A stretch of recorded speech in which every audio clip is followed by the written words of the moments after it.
Hello friends, good to see you again through this video. Today I wanted to talk about a very important subject. This is what I wanted to share. Unbalanced scales should be removed.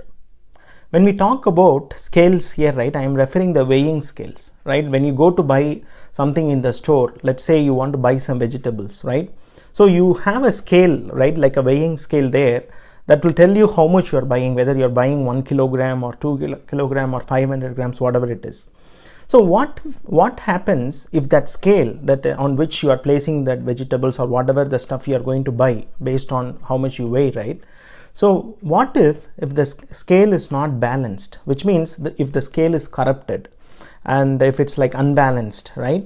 So obviously you and I as a consumer, we will lose money, but what happens for the business gains money because it is selling lesser than what it is supposed to sell because it is an unbalanced scale and they are getting more money for that stuff. So today, my dear friends, when we talk about this scenario, right, we obviously want to get rid of such unbalanced scales, right? Nobody as a consumer likes to buy something from a store that operates an unscaled balance. So we always want to get rid of the unscaled balances and make sure that the balances are correct, the weighing scales are correct. But today my point is, in our life also we have so many such unscaled balances, and that is what I wanted to share. I wanted to just provoke your thought today with this message, because many times we are in a routine in this life, right? Our life is so busy. Monday to Friday is like a schedule, and we run, and then weekend we have these things, lot of activities, then again the same thing follows. Likewise, life has become so busy that we fail to understand whether the things that we are doing is actually bringing glory to the Lord, or is the Lord pleasing with us or not. Many times we don't even realize that because we have been so caught up with that busy schedule of our life.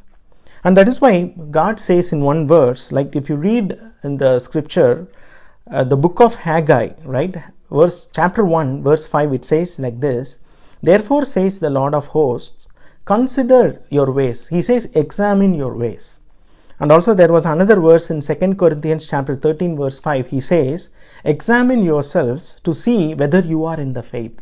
So my dear friends, when you have to do an examination, or when you have to do something introspective, right, definitely we need to take a break. We need to take some time to really think about our day's activities. Let's say from morning to the time I get up from the bed until the time I go back to the bed in the night.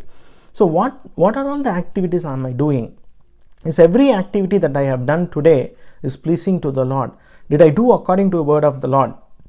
Or whether my speech, what have I listened, what have I heard, what have I seen, whatever that I have done today is all like pleasing to the sight of the Lord, is what we need to consider. We need to examine. Without examining ourselves, it is very difficult to find what is the problem that is going in us, right? And that is why I wanted to just tell this verse. If you read it in Proverbs chapter 11 verse 1, it says like this: the Lord detests dishonest scales. The Lord detests dishonest scales, but accurate weights finds favor with him.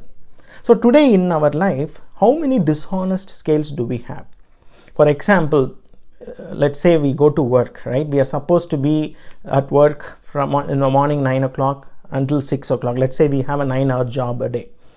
So if I am not spending that 9 hours a day, right, in my job, then obviously I have a dishonest scale.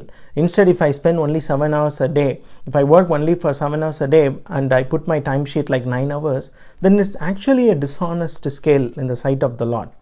So he's not interested, he's not happy with that, because the Bible says very clearly, when we are true in the little things, right, whatever the little things that the Lord has given in our hands, if we are true in that, the Lord says he will put us in command of larger things. He will give us greater responsibilities, and he will also take us to the next level.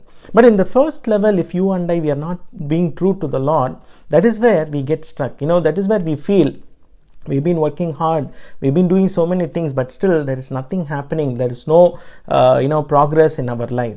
So today, let us take a moment to examine ourselves. Are there any unbalanced scale? Are there any dishonest scale that we are carrying in our life? That is more important.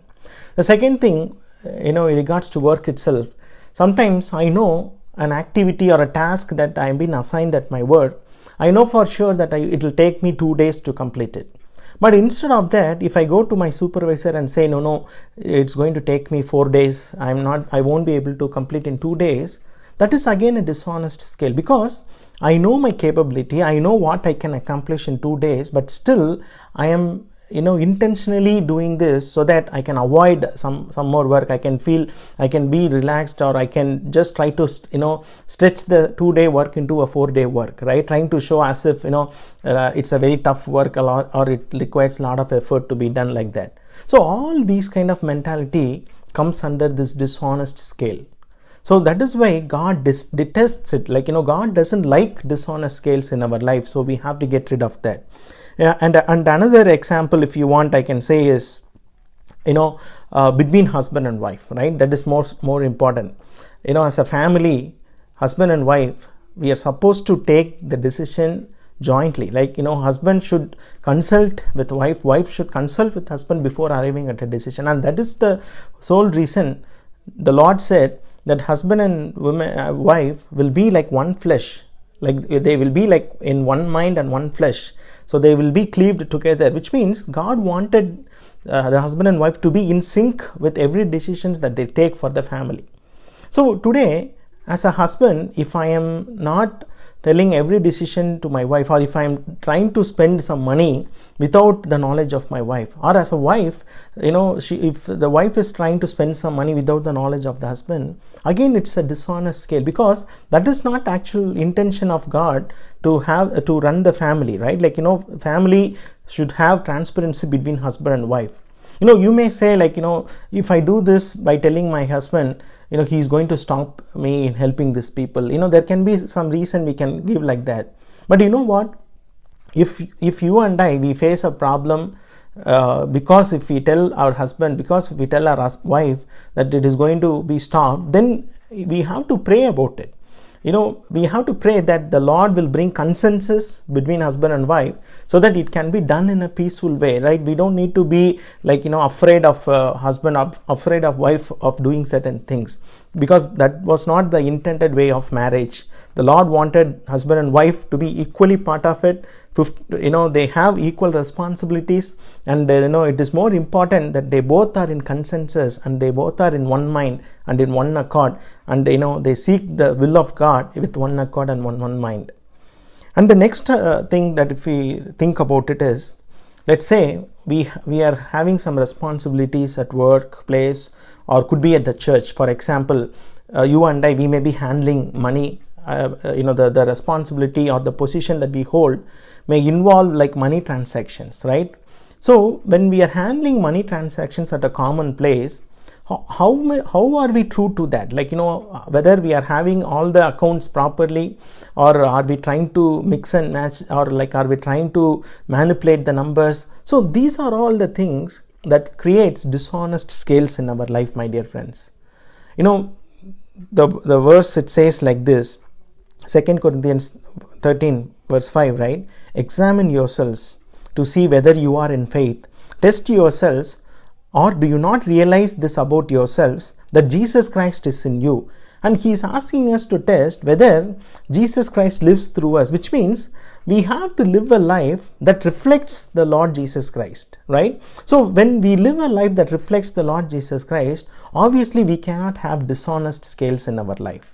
And that is the whole point, that you and I, we need to really think about ourselves. We need to examine. We need to really test ourselves and examine, am I truly living as a child of God? Is my life bringing glory and honor to Him? Is every activity that I am doing, the way I handle the money, the way I talk to a person, the way I speak, the way whatever that impacts my life, whatever that I impact on others' life, whether it's all bringing glory and honor to the Lord? How much truthfulness is my life having in this world?